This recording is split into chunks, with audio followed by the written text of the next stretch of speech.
کو آپ کے لیے نئی کہانی لے کر حاضر ہوئے ہیں۔ گول روٹی غزالہ جلیل لاؤ کی ہے۔ فروا گہری سوچ میں گم سر جھکائے میز کی سطح ناخنوں سے کھریچ رہی تھی۔ وہ بہت الجھی سی دکھائی دے رہی تھی۔ ثانیہ نے اسے پریشان دیکھا تو پوچھا بنا نہ رہ سکی، کمال کہاں ہے؟ آج کل آفس نہیں آ رہا، خیریت تو ہے؟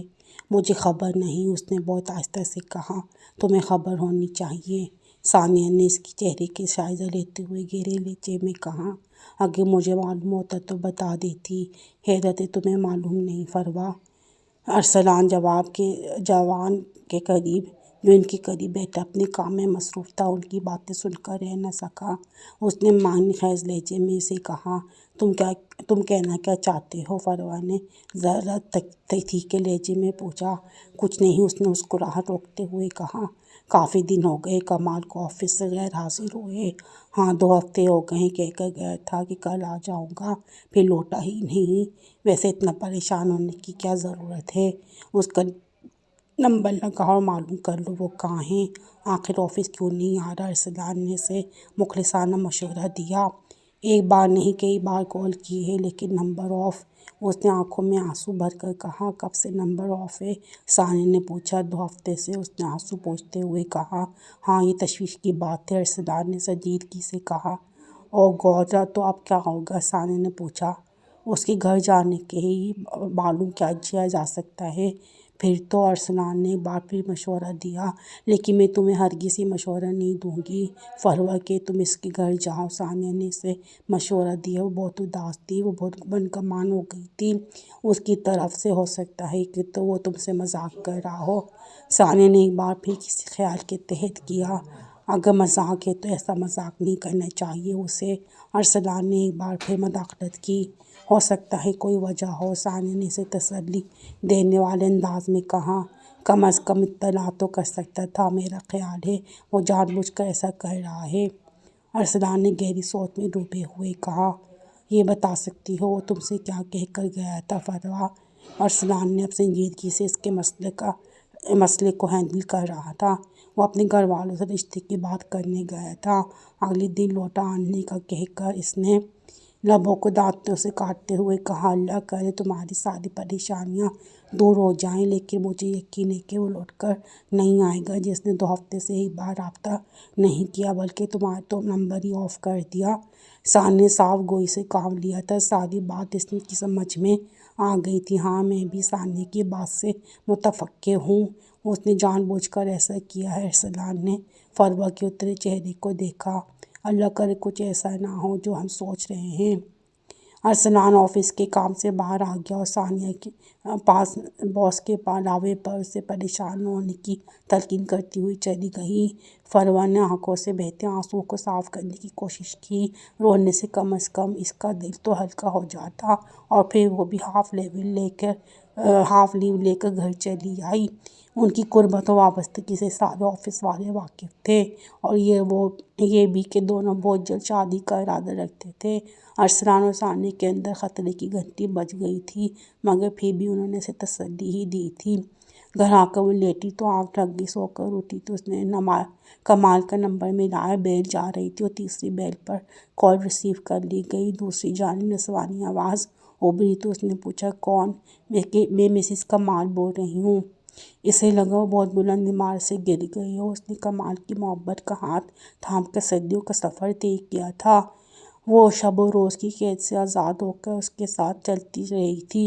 وقت گزرنے کا پتہ ہی نہیں چلا تھا۔ اس قتل وقت میں وہ بہت تنہا ہو گئی تھی۔ وہ کسی سے بھی تو اپنے دل کی کیفیت بیان نہیں کر سکتی تھی۔ کیوں دھوکہ دیا تم نے کمال؟ آخر کیوں؟ کیا تم سوچتے تھے مجھے پتہ نہیں چلے گا، بے خبر رہوں گی؟ اس کی آنکھوں میں آنسو تھے، لیکن اس نے بے دردی سے پوچھ ڈالا۔ وہ رو کر خود کو کمزور ظاہر کرنا نہیں چاہتی تھی۔ ایک طویل خاموشی اس کے اندر پروان چڑھنے لگی۔ اس خاموشی کو امی نے توڑا۔ فروا تمہاری طبیعت تو ٹھیک ہے؟ تم اتنی خاموش بیٹھی ہو۔ جی ٹھیک ہوں امی، بس یوں ہی بیٹھی ہوں، اس نے مری مری آواز میں جواب دیا۔ فروا میں اب تمہارے فرض سے فارغ ہونا چاہتی ہوں۔ ایک تو میری طبیعت ٹھیک نہیں رہتی، بیوہ اکیلی ماں کب تک تمہارا آسرا بنی رہے گی؟ تم اپنے گھر بار کی ہو جاؤ تو میری پریشانی بھی ختم ہو جائے۔ انہوں نے بیٹی کی پرورش دادیوں کی طرح کی تھی، کوئی تشنگی نہ رکھی تھی۔ اب جبکہ دوسرا سال تھا، اسے ملازمت کرتے ہوئے کچھ اچھے رشتے آ رہے تھے، وہ اس کی شادی کرنا چاہتی تھی۔ وہ اپنی زندگی میں اپنے گھر کا ہوتے دیکھنا چاہتی تھی۔ کچھ رشتے آ رہے ہیں تمہارے لیے، میں ان کو گھر بلانا چاہ رہی تھی۔ اگر تمہاری کوئی پسند ہے تو بتا دو۔ میں ان ماؤں میں سے نہیں ہوں جو بچوں کو اپنی مرضی ٹھوستی ہیں، اس کے ارمانوں کا خون کر دیتی ہیں۔ اس نے لبوں کو بیچتے ہوئے خاموش نگاہوں سے ماں کے چہرے کو دیکھا۔ ان کے چہرے پر اس نے خوشیاں دیکھنے کی آرزو تھی۔ اس کے اندر ایک دم سناٹا اتر آیا۔ وہ کیا بتاتی ان کو؟ جس کا وہ بتانا چاہتی تھی وہ دھوکے باز نکلا تھا۔ اس پل اس کی آنکھوں میں نمکین پانی ابھر آ گیا، مگر دوسرے ہی لمحے اس نے وہ نرم گرم پانی اپنے اندر اتار لیا۔ امی، فی الحال میں شادی نہیں کرنا چاہتی، جب کرنی ہوگی تو میں بتا دوں گی۔ اس سے پہلے کہ اس سے کوئی اور سوال کرتی، وہ اٹھ کر اندر چلی آئی اور اس کی پشت دیکھتی رہ گئی۔ 6 ماہ ہوئے تھے اسے جاب کرتے ہوئے جب کمال کی اپائنٹمنٹ اس کے آفس میں ہوئی تھی۔ دونوں میں دوستی ہو گئی اور ایک دوسرے کو بہت جلد قریب آ گئے۔ دونوں ہفتے، مہینے، سال گزرتے ہوئے 2 سال ہو گئے۔ کمال پہلی نظر میں ہی اس کے حسن کا شکار ہو گیا تھا، اور پھر اس کے ہاتھوں میں ہاتھ ڈال کے کتنی منزلیں طے کر آئی تھی۔ لگتا تھا کہ اب ہمیشہ یوں ہی ساتھ رہیں گے۔ وہ گھنٹوں باتیں کرتے تھے، اور آج جب خاموشی نے اسے اپنے حصار میں لے لیا تو وہ حیرانی ہو رہی تھی۔ اس وقت کرنے کی کتنی باتیں ہوتی تھیں، اور پیچھے مڑ کر دیکھنے میں ایک لمحہ ایسا نہیں نظر آتا تھا جو اس کے بیچ ناخوشگوار گزرا ہو۔ خوشیوں کی بخل مارے محبت بھرے معصوم دن بچوں کی کھلکھلاہٹیوں جیسے اس وقت چاروں اور محبت ہی نظر آتی تھی۔ وہ سوچ میں نہیں رہ سکتی تھی، وہ زندگی میں کوئی کمال سے زیادہ تو بھی اسے چاہ سکتا ہے۔ تم بہت اچھی لڑکی ہو، اتنی اچھی کہ میری سوچوں سے بڑھ کر۔ کمال کے لہجے میں بے پناہ محبت ہوتی تھی۔ اس وقت زندگی کے سب دروازے کھلے تھے، مگر اب لگتا تھا سب دروازے ایک ایک کر کے بند ہو گئے ہیں۔ اس کی آنکھوں سے نرم گرم پانی بہہ رہا تھا۔ کمال کا چہرہ آنسو کے جزیرے پر دھندلا رہا تھا، اور وہ اس پانی میں ڈبکیاں کھاتی ہوئی اس جزیرے کے کنارے تک پہنچنے کی کوشش میں تھی۔ اس کے خواب تعبیر پانے سے پہلے ہی دم توڑ گئے تھے، اور اس کی خوشیوں کے دن طلوع ہونے سے قبل ہی رات کی سیاہی اپنے اندر نکل گئی تھی۔ اسے لگ رہا تھا کہ کمال کے ساتھ ہی زندگی ختم ہو گئی ہے۔ وہ آفس جانے کے لیے تیار ہو کر نکلی تو امی نے اسے نڈال دیکھ کر تشویش بھرے لہجے میں کہا، تمہاری طبیعت ٹھیک نہیں لگ رہی، آج آفس سے چھٹی کر لو اور میرے ساتھ ڈاکٹر کے پاس چلو۔ انہوں نے تفتیش بھرے لہجے میں کہا، جی فلو ہو گیا ہے۔ اس نے ناک پر ہاتھ رکھ کر چیخ ماری، چیخ روکی، چہرہ بھی سرخ ہو رہا تھا۔ لگتا ہے بخار بھی ہے، آج آفس نہیں جاؤ، تم آرام کی ضرورت ہے تمہیں۔ بلکہ ایسا کرتی ہوں، میں تمہیں آج چھٹی کر لیتی ہوں۔ آج کسی صورت چھٹی نہیں کر سکتی امی، کیونکہ بہت ضروری میٹنگ ہے۔ ہاں، جلد آنے کی کوشش کروں گی، آپ پریشان نہ ہوں، میں ڈاکٹر کی طرف ہو کر آؤں گی۔ اس نے انہیں تسلی دی اور کہا اور بولی، آپ سب چل رہی ہیں؟ میں ابھی دیر ہے۔ نہیں، تیار ہوں، چلو پھر۔ دونوں گھر سے نکلیں۔ وہ اسکول وین کے انتظار میں اسٹاپ پر کھڑی ہو گئیں، جبکہ وہ اپنی روٹ کی وین پر سوار ہو گئی۔ اس کا جسم تندور کی طرح تپ رہا تھا اور بدن میں شدید درد تھا، لیکن وہ ہمت کر کے نکل آئی تھی۔ اس سے اذیت نہیں سہی جا رہی تھی۔ وہ آج ہر حال میں فیصلہ کرنا چاہتی تھی۔ آر پار وہ لاہور سے دور ایک قصبے میں رہتا تھا۔ اسے وہاں تک پہنچنے میں 2 سے 2.5 گھنٹے لگے۔ جب وہ مطلوبہ ایڈریس پر پہنچی، اس نے کپکپاتے ہاتھوں سے دروازے پر دستک دی۔ ایک حسین تھی کہ نیل نقش کی لڑکی نے دروازہ کھولا۔ آپ کون؟ بے ساختہ اس کے لبوں سے پھسل گیا۔ مسز کمال۔ اس کے لبوں پر بڑی پیاری سی مسکراہٹ تھی، چہرے پر صاف فگن پلکیں شگرفی اور فروا کو۔ اسے دیکھ کر رقابت کا احساس ہوا۔ کس سے ملنا ہے آپ کو؟ اس نے شہید آگہی سے لہجے میں کہا، کمال سے۔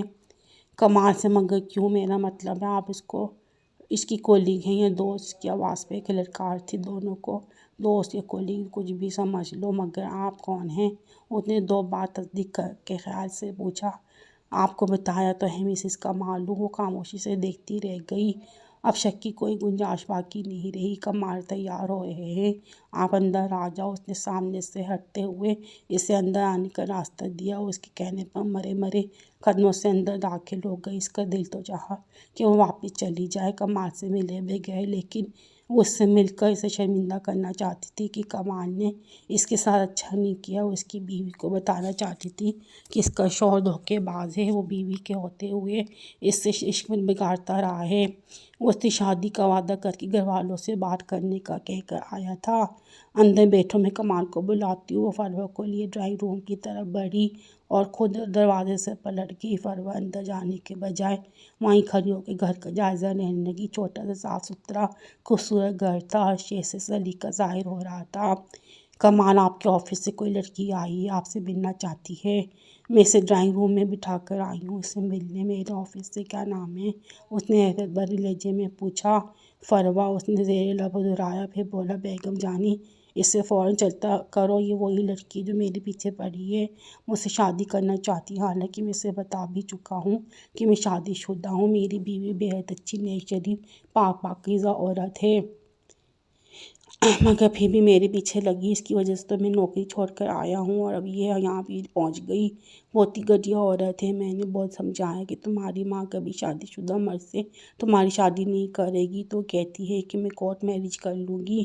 اس کی وجہ سے تو میں بے روزگار ہوا ہوں اور اب یہ میرا پیچھے آ گئی، لیکن وہ شکل سے تو ایسی نہیں لگتی۔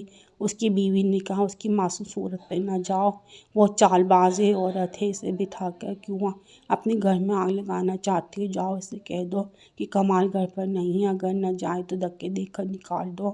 اپنے بارے میں اس کے خیالات جان کر اس نے اپنے قدموں کو پکڑا لینا مشکل ہو گیا۔